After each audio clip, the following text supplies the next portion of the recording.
El grupo de investigación nace en el año 2000 en el Departamento de Escultura de la Universitat Politécnica de Valencia, con el fin de generar proyectos artísticos.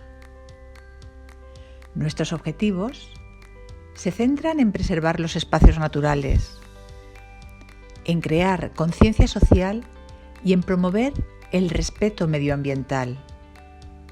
Y para ello diseñamos, proyectamos y construimos parques temáticos que fomenten actividades que acerquen al residente y al visitante, a las familias o a senderistas, a especialistas o a bioturistas, al paisaje y al entorno natural.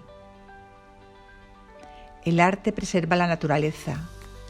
El arte ayuda a crear conciencia social.